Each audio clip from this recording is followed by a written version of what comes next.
शुक्लाम्बरधरं विष्णुं शशिवर्णं चतुर्भुजं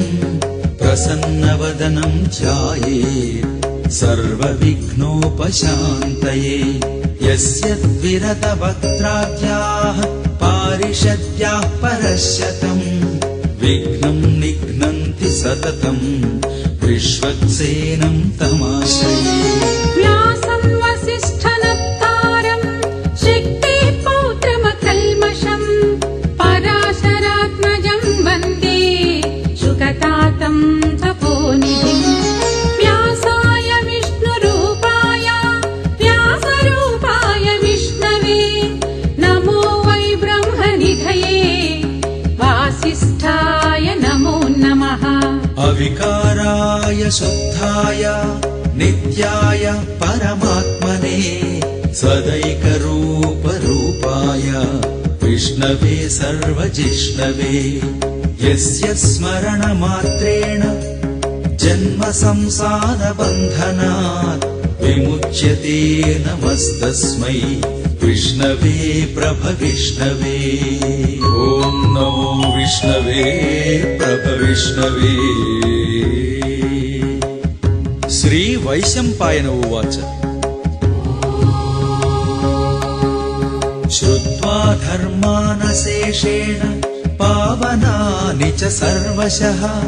युधिष्ठिरशान्तनवम् पुनरेवाभ्यभाषत। युधिष्ठिर उवाच किमेकं दैवतं लोके किं वाप्येकं परायणं स्तुवन्तः कङ्कमर्चन्तः प्राप्नुयुर्मानवा शुभम्। को धर्मः सर्वधर्माणां भवतः परमो मतः किं जपन्मुच्यते जन्तु जन्म संसारबन्धना। श्री भीष्म उवाच जगत्प्रभुं देवदेवम् अनन्तं पुरुषोत्तमं स्तुवन्नाम सहस्रेण पुरुषः सततोत्थितः। तमेव चार्चयन् नित्यं भक्त्या पुरुषमव्ययम् ध्यायन् स्तुवन् नमस्यंश्च यजमानस्तमेव च। अनादिनिधनं विष्णुं सर्वलोकमहेश्वरं लोकाध्यक्षं स्तुवन् नित्यं सर्वदुःखातिगो भवेत्। ब्रह्मण्यं सर्वधर्मज्ञं लोकानां कीर्तिवर्धनं लोकनाथं महद्भूतं सर्वभूत भवोद्भवम्। एष मे सर्वधर्माणां धर्मोऽधिकतमो मतः यद्भक्त्या पुण्डरीकाक्षं स्तवैरर्चे नरः सदा। परमं यो महत्तेजः परमं यो महत्तपः परमं यो महद्ब्रह्म परमं यः परायणम्। पवित्राणां पवित्रं यो मङ्गलानां च मङ्गलम् दैवतं देवतानां च भूतानां यो व्ययक्तिता। यतः सर्वाणि भूतानि भवन्त्यादियुगागमे यस्मिंश्च प्रलयं यान्ति पुनरेव युगक्षये। तस्य लोकप्रधानस्य जगन्नाथस्य भूपते विष्णोर्नाम सहस्रं मे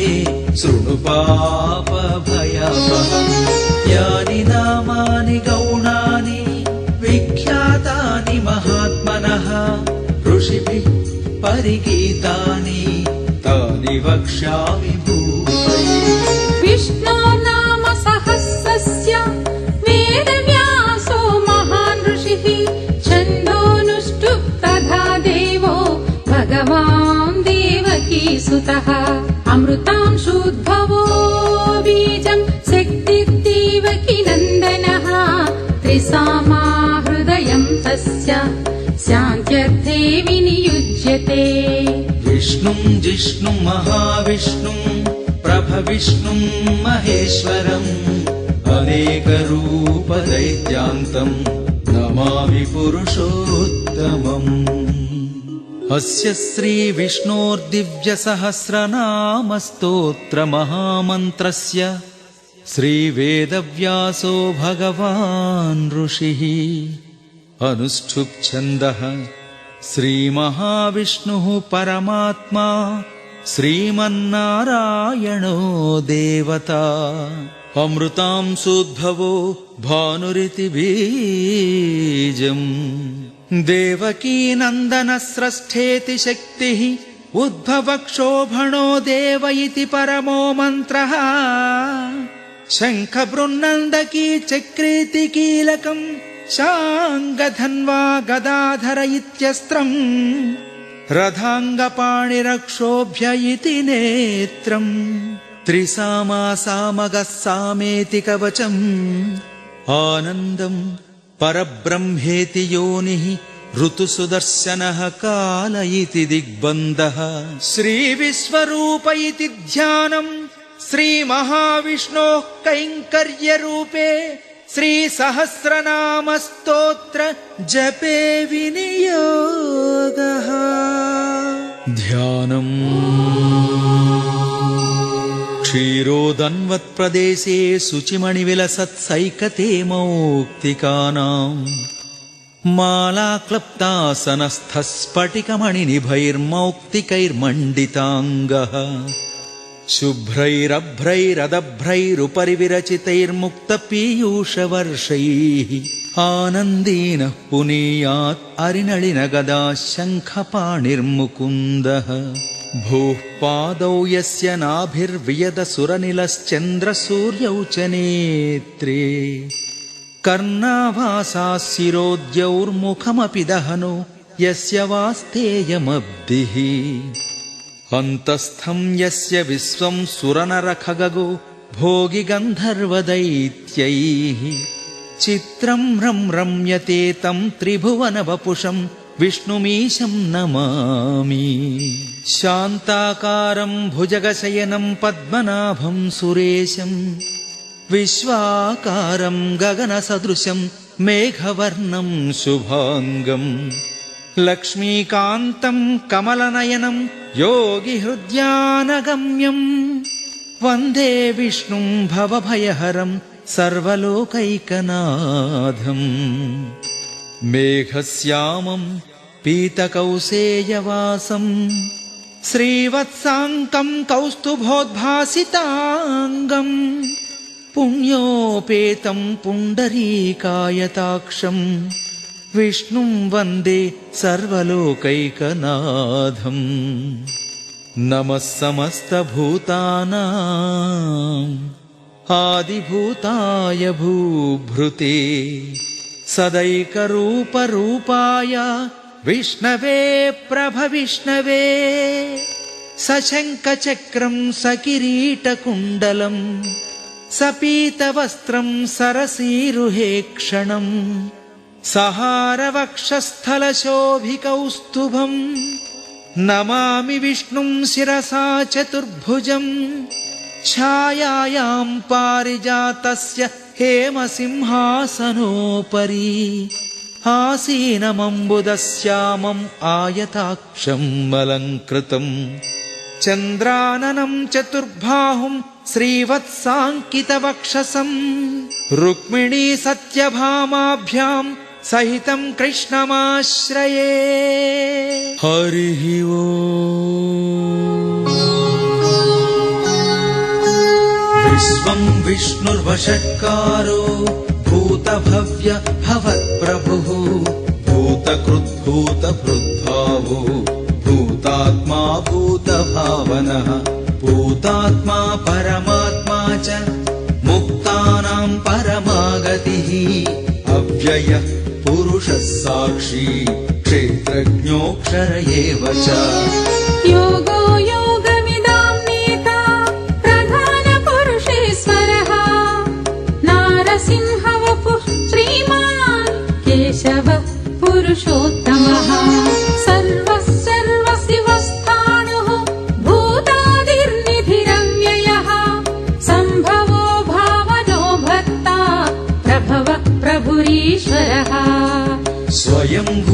स्वयम्भूशम्भुरादित्यः पुष्कराक्षो महास्वनः अनादिनिधनो धाता विधाता धातुरुत्तमः अप्रमेयो हृषीकेशः पद्मनाभो मरप्रभुः विश्वकर्मा मनुस्त्वष्टा सविष्ठस्थविरो ध्रुवः अग्राह्यः शाश्वतः कृष्णो लोहिताक्षः प्रदर्धनः प्रभूतस्त्रिककुत्तामा पवित्रं मङ्गलं परम् ईशानः प्राणदः प्राणो ज्येष्ठः श्रेष्ठ प्रजापतिः हिरण्यगर्भो भूगर्भो माधवो मधुसूदनः ईश्वरो विक्रमी धन्वी मेधावी विक्रमक्रमः अनुत्तमो दुरादर्शः कृतज्ञः कृतिरात्मवान् सुरेशः शरणं शर्म विश्वरेता प्रजाभवः अहः संवत्सरो व्याळः प्रत्ययः सर्वदर्शनः अजः सर्वेश्वरः सिद्धः सिद्धिः सर्वादिरच्युतः वृषा कपिरमेयात्मा सर्वयोग विनिसृतः वसुर्वसुमनः सत्यः समात्मा संमितः समः अमोघः पुण्डरीकाक्षो वृषकर्मा वृषाकृतिः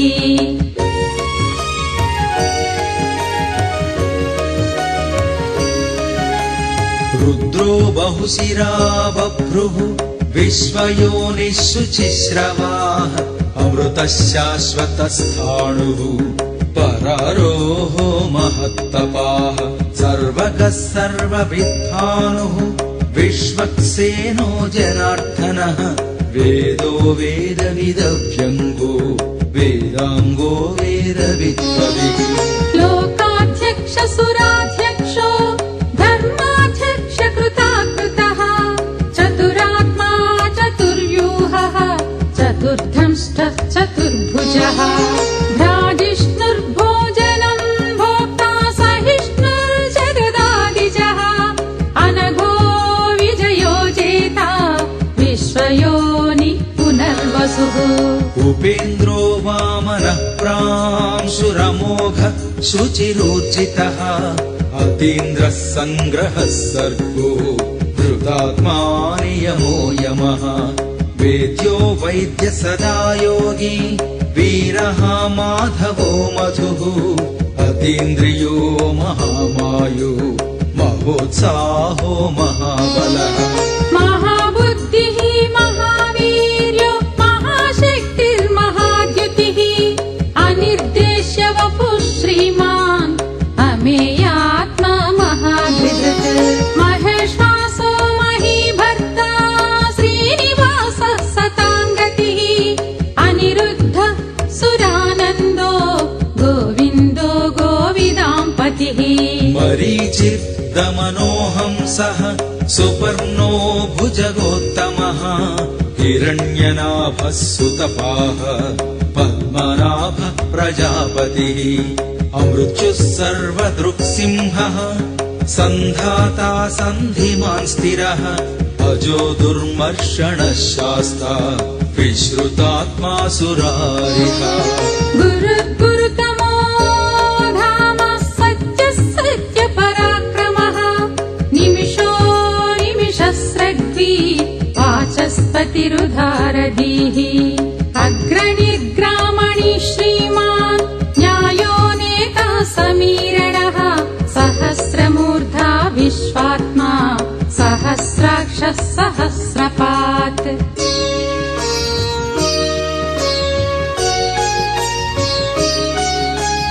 आवर्तनो निवृत्तात्मा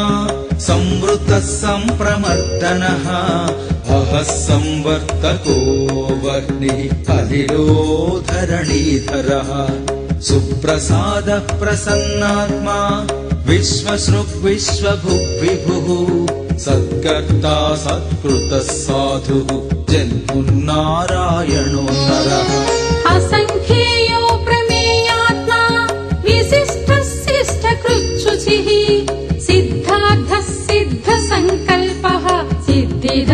सिद्धिसाधनः वृषाही वृषभो विष्णुर्वृषपर्वा वृषोधरः वर्धनो वर्धमानश्च विविक्तः श्रुतिसागरः सुभुजो दुर्धरो वाङ्मी महेन्द्रो वसुदो वसुः नैकरूपो बृहद्रूपः शिविष्टः प्रकाशनः ओजस्तेजो द्युतिधरः प्रकाशात्मा प्रतापनः वृद्धः स्पष्टाक्षरो मन्त्रः चन्द्रांशुर्भास्करद्युतिः अमृतांशोद्भवो भानुः शशिबिन्दु सुरेश्वरः औषधम् जगतः सेतुः सत्यधर्म पराक्रमः भूतभव्य भवन्नाथः पवनः पावनो नलः कामः कामकृत्कान्तः कामः कामप्रदः प्रभुः युगादिकृद्युगावत्तो नैकमायो महाशनः अदृश्यो व्यक्तरूपश्च सहस्रजिदनन्तजित् इष्टो विशिष्टः शिष्ठेष्टः शिखण्डी नहुषो वृषः क्रोधः क्रोधकृत्कर्ता विश्वबाहुर्महीधरः अच्युतः प्रथितः प्राणः प्राणदो वासवानुजः अपानिधिरधिष्ठानम् अप्रमत्तः प्रतिष्ठितः स्कन्दस्कन्धधरो धुर्यो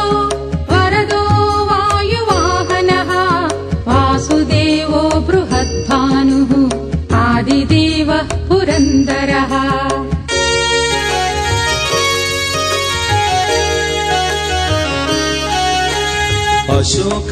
अशोकस्तारणस्तारः शूरः शौरिजनेश्वरः अनुकूलस्य तावत्तः पद्मी पद्मनिभेक्षणः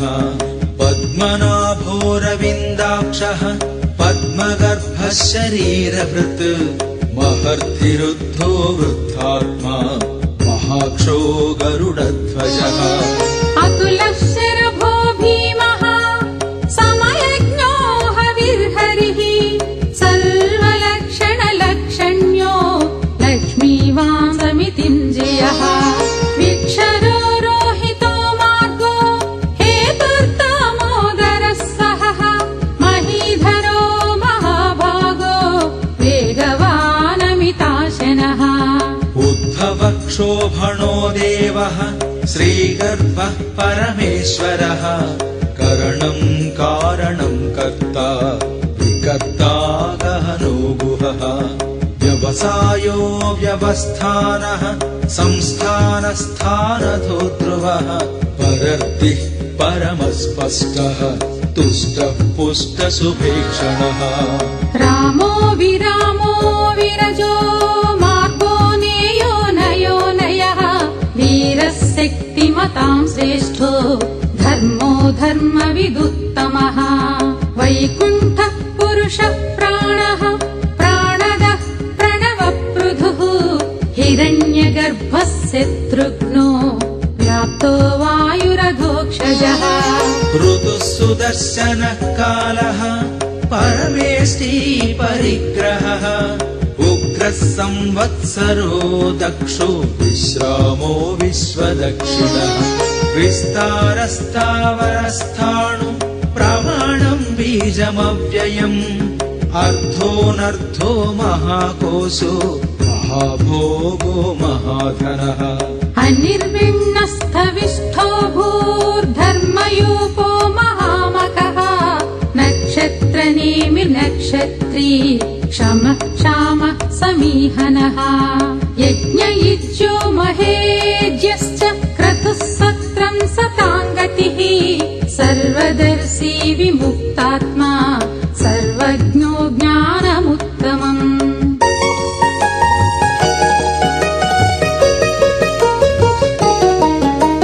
सुव्रतः सुमुखः सूक्ष्मः सुघोषः सुखदः सुहृत् मनोहरो जितक्रोधो वीरबाहुर्विदारणः स्वापनः स्ववशो व्यापी नैकात्मा नैककर्मकृत् वत्सरो वत्सलो वत्सिनी रत्नगर्भो धनेश्वरः धर्मकृद्धर्मी सरसक्षरमक्षरम् अविज्ञाता सहस्रां सुर्विधाता कृतलक्षणः गभस्तिनेमिः सत्त्वस्थः सिंहो भूतमहेश्वरः आदिदेवो महादेवो देवेशो देवभृद्गुरुः उत्तरो गोपतिर्गोप्ता ज्ञानगम्यः पुरातनः शरीरभूतभृद्भोक्ता कपीन्द्रो भूरि दक्षिणः सोमपोऽमृतपः सोमः पुरुजित्पुरुषत्तमः विनयो जय सत्यसन्धो दाशार्हः सात्वतां पतिः जीवो विनयिता साक्षी मुकुन्दोऽमितविक्रमः अम्भोनिधिरनन्तात्मा महोदधिशयोऽन्तकः अजो महार्हः स्वभाव्यो जितामित्रः प्रमोदनः आनन्दो नन्दनो नन्दः सत्यधर्मा त्रिविक्रमः महर्षि कपिलाचार्यः कृतज्ञो मेदिनीपतिः त्रिपदः त्रिदशाध्यक्षो महाशृङ्गः कृतान्तकृत् महावराहो गोविन्दः सुषेणः कनकाङ्गदी गुह्यो गभीरो गहनो गुप्तश्चक्रगदाधरः वेदस्वाङ्गो जितः कृष्णो दृढः सङ्कर्षणोच्युतः वरुणो वारुणो वृक्षः पुष्कराक्षो महामनाः भगवान् भगवानन्दी वनमाली हलायुधः आदित्यो ज्योतिरादित्यः सहिष्णुर्गतिसत्तमः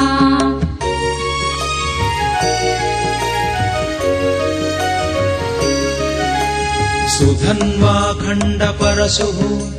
दारुणो द्रविणप्रदः दिवि स्पृक् सर्वद्रुव्यासो वाचस्पतिरयोनिजः त्रिसामासामगः सामः निर्वाणम् भेषजम् भिषक् सन्न्यासकृच्छमः शान्तो निष्ठा शान्तिः परायणः शुभाङ्गः शान्तिदः स्रष्टा कुमुदः कुवलेशयः गोहितो गोपतिर्गोप्ता वृषभाक्षो वृषप्रियः अनिवर्ती निवृत्तात्मा संक्षेप्ता क्षेमकृच्छिवः श्रीवत्सवक्षाः श्रीवासः श्रीपति श्रीमताम्बरः श्रीधः श्रीसः श्रीनिवासः श्रीनिधिः श्रीविभावनः श्रीधरः श्रीकरः श्रेयः श्रीमान् लोकत्रयाश्रयः स्वक्षस्वङ्गशतानन्दो नन्दिज्योतिर्गणेश्वरः विजितात्मा विधेयात्मा सत्कीर्तिश्छिन्न संशयः उदीर्णः सर्वतश्चक्षुः अनीशः शाश्वतस्थिरः भूषयो भूषणो भूतिः विशोकः शोकनाशनः अर्चिष्मानर्चितः कुम्भो विशुद्धात्मा विशोधनः अनिरुद्धो प्रतिरथः प्रद्युम्नोमितविक्रमः कालनेमी निहावीरः शौरिश्चूरजनेश्वरः त्रिलोकात्मा त्रिलोकेशः केशवः केशिहा हरिः कामदेवः कामपालः कामीकान्तकृतागमः अनिर्देश्य वपुः विष्णुः वीरोऽनन्तो धनञ्जयः ब्रह्मण्यो ब्रह्मकृत् ब्रह्म ब्रह्म ब्रह्म विवर्धनः ब्रह्मवित् ब्राह्मणो ब्रह्मी ब्रह्मज्ञो ब्राह्मणप्रियः महाक्रमो महाकर्मा महातेजा महोरगः महाक्रतुर्महायज्वा महायज्ञो महाहविः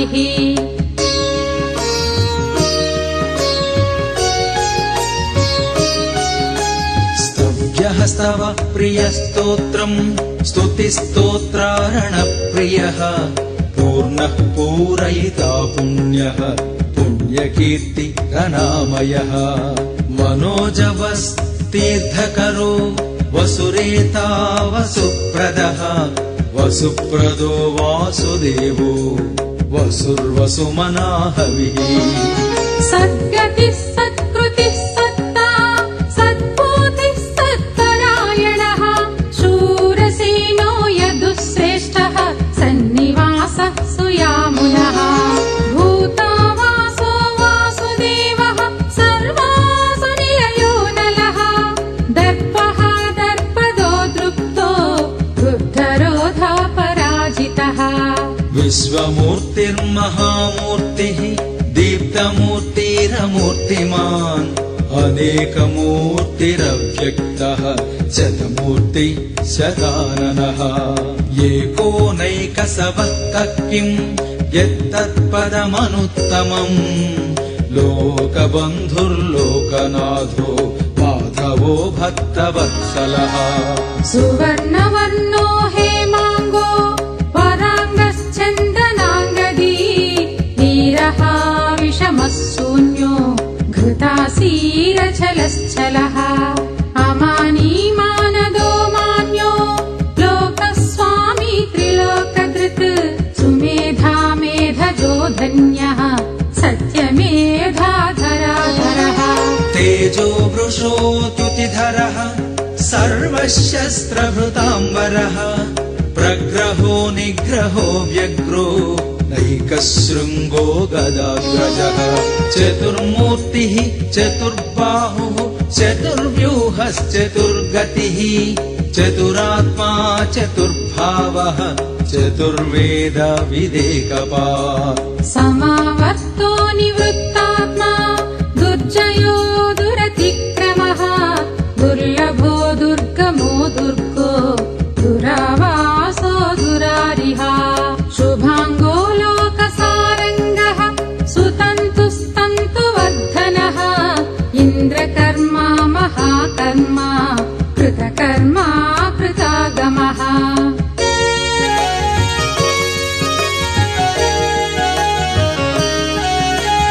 उद्भवः सुन्दरः सुन्दो रत्ननाभः सुलोचनः अर्को वाजसनिशृङ्गी जयन्तः सर्वविजयी सुवर्णबिन्दुरक्षोभ्यः सर्ववागीश्वरेश्वरः महाह्रदो महागर्तो महाभूतो महानिधिः कुमुदः कुन्दरः कुन्दः पर्जन्यः पावनो निलः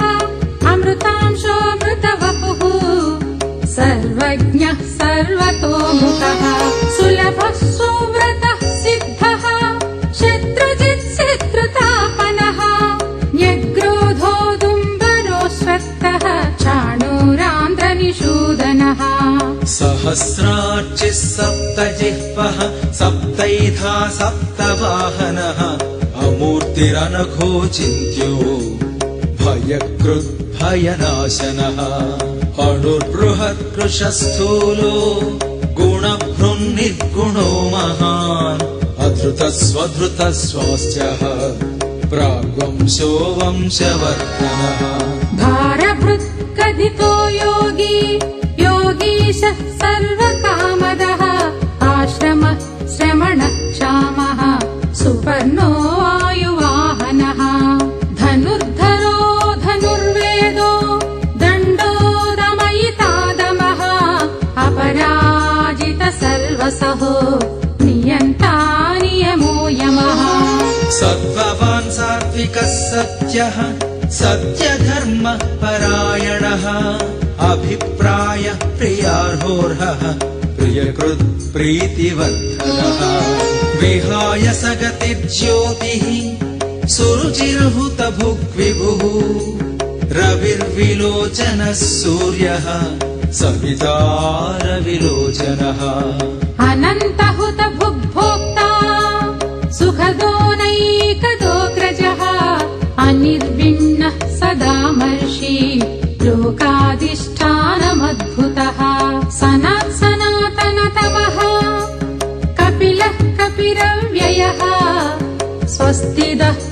स्वस्ति कृत् स्वस्ति स्वस्ति भुक् स्वस्ति दक्षिणः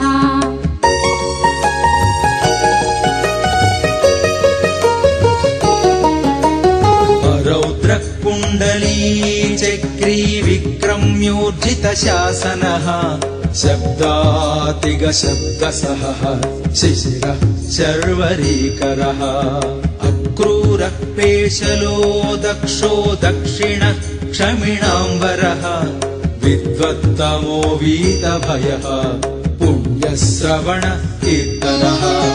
उत्तारणो दुष्कृतिः पुण्यो दुःस्वप्ननाशनः धीरः रक्षणः सन्तो जीवनः पर्यवस्थितः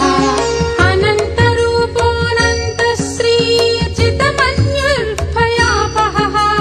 चतुरश्रो गभीरात्मा विदिशो व्यादिशो दिशः अनादिर्भूर्भुवो लक्ष्मी सुवीरो रुचिराङ्गदः जननो जनजन्मादिः भीमो भीमपराक्रमः आधार निलयो धाता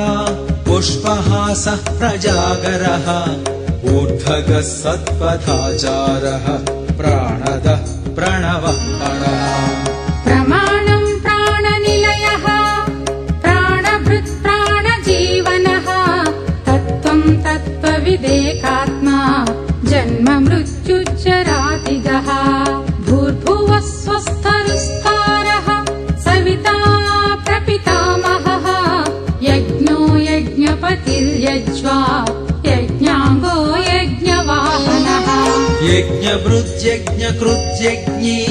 यज्ञभुग्यज्ञसाधनः यज्ञान्तकृत्यज्ञगुह्यम् अन्नमन्नादयेव च आत्मयोनिः स्वयं जातो वैखानः सामगायनः देवकीनन्दनः स्रष्टा क्षितीशः पापनाशनः शङ्खबृन्नन्दकी चक्री शाङ्गधन्वा गदाधरः रथाङ्गपाणिरक्षोभ्यः सर्वप्रहरणायुधः शङ्खबृन्नन्दकी चक्री शाङ्गधन्वा गदाधरः रथाङ्गपाणिरक्षोभ्यः सर्वप्रहरणायुधः श्री सर्वप्रहरणायुध ॐ नम इति वनमाली गदी शाङ्गी शङ्खी चक्री च नन्दकी श्रीमान्नारायणो विष्णुर्वासुदेवोऽभिरक्षतु वनमाली गदी शाङ्गी शङ्खी चक्री च नन्दकी श्रीमान्नारायणो विष्णुः वासुदेवोऽभिरक्षतु श्रीवासुदेवोऽभिरक्षतु ॐ नम इति इतीदं कीर्तनीयस्य केशवस्य महात्मनः नाम्नां सहस्रं दिव्यानाम् अशेषेण प्रकीर्तितम् य इदं शृणुयान्नित्यम् यश्चापि परिकीर्तयेत् नाशुभं प्राप्नुयात् किञ्चित् सोमुत्रेह च मानवः वेदान्तको ब्राह्मणः स्यात् क्षत्रियो विजयी भवेत् वैश्यो धनसमृद्धः स्यात् शूद्रः सुखमवाप्नुयात् धर्मार्थी प्राप्नुयात् धर्मम् अर्थार्थी चार्थमाप्नुयात् कामानवाप्नुयात् कामी प्रजार्थी चाप्नुयात् प्रजाः भक्तिमान्यः सदोत्थाय शुचिस्तद्गतमानसः सहस्रं वासुदेवस्य नाम्नामेतत् प्रकीर्तयेत् यशः प्राप्नोति विपुलम् याति प्राधान्यमेव च अचलां श्रियमाप्नोति श्रेयः प्राप्नोत्यनुत्तमम् न भयं क्वचिदाप्नोति वीर्यं तेजश्च विन्धति भवत्यरोगोच्युतिमान् बलरूपगुणान्वितः रोगार्तो मुच्यते रोगात् बद्धो मुच्येत बन्धनात् भयान्मुच्येत भीतस्तु मुच्येतापन्नापदः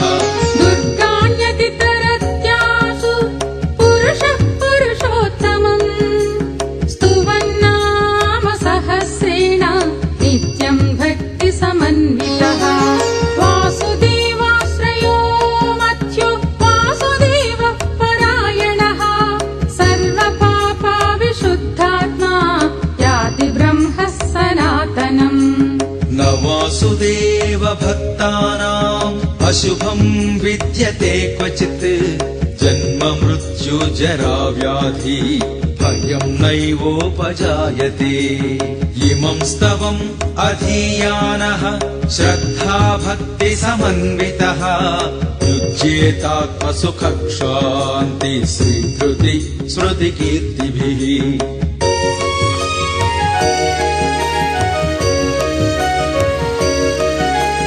न क्रोधो न च मात्सर्यम् न लोभो नाशुभामतिः भवन्ति कृतपुण्यानाम् भक्तानाम् पुरुषोत्तमे द्यौ स चन्द्रार्कनक्षत्रम् खं दिशो भूर्महो दधिः वासुदेवस्य वीर्येण विधृतानि महात्मनः ससुरासुरगन्धर्वम् सयक्षोरगराक्षसम्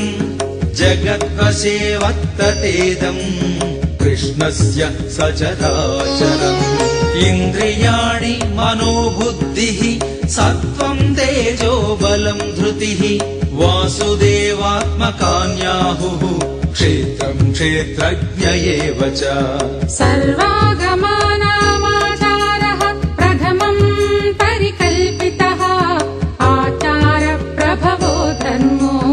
धर्मस्य प्रभुरच्युतः ऋषयः पितरो देवा महाभूतानि धातवः जङ्गमाजङ्गमम् छेदम् जगन्नारायणोद्भवम् योगो ज्ञानम् तथा साङ्ख्यम् विद्या शिल्पादिकर्म च वेदाशास्त्राणि विज्ञानम् एतत् सर्वम् जनार्दना एको विष्णुर्महद्भूतम् पृथक् भूतान्यनेकशः त्रीन् लोकान् व्याप्य भूतात्मा भुङ्क्ते विश्वभुगव्ययः इमं स्तवम् भगवतो विष्णोर्व्यासेन कीर्तितम् पठेद्य इच्छेत् पुरुषः श्रेयः प्राप्तुम् सुखानि च विश्वेश्वरमजम् देवम् जगतः प्रभुमव्ययम् भजन्ति ये पुष्कराक्षम् न ते यान्ति पराभवम् न ते यान्ति पराभवम् ॐ नम इति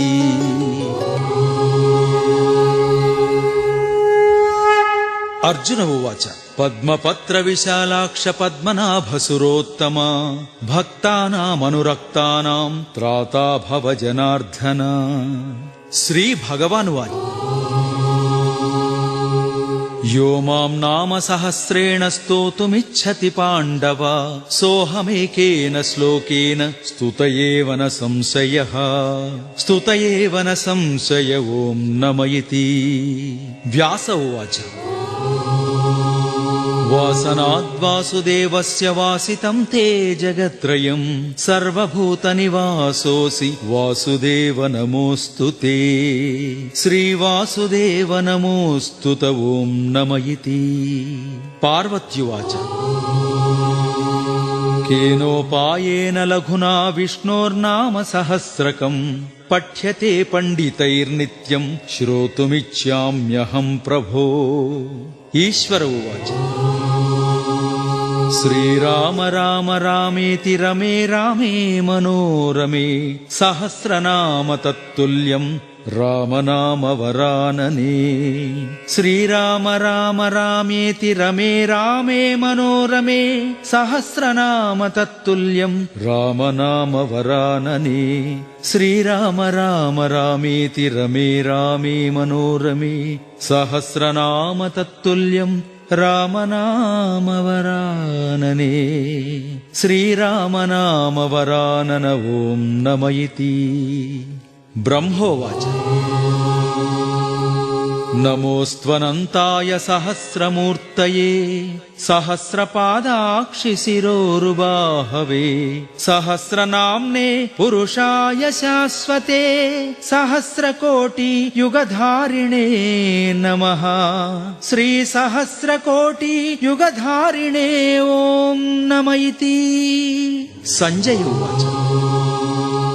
यत्र योगेश्वरः कृष्णो यत्र पार्थो धनुर्धरः तत्र श्रीर्विजयो भूतिर्ध्रुवा नीतिर्मतिर्मम। श्रीभगवानुवाच अनन्याश्चिन्तयन्तो मां ये जनाः पर्युपासते तेषां नित्याभियुक्तानां योगक्षेमं वहाम्यहम्। परित्राणाय साधूनां विनाशाय च दुष्कृतां धर्म संस्थापनार्थाय संभवामि युगे युगे। आर्ता विषण्णाः शिथिलाश्च भीताः घोरेषु च व्याधिषु वर्तमानाः संकीर्त्य नारायण शब्दमात्रं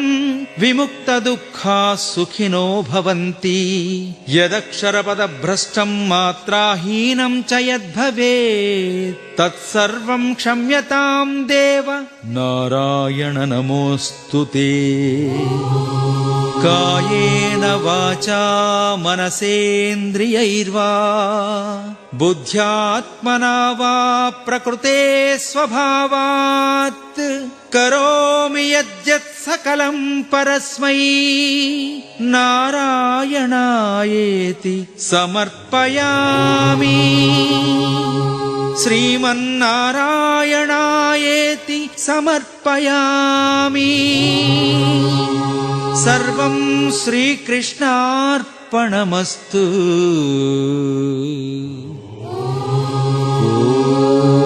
ॐ शान्ति शान्ति शान्तिः। सर्वे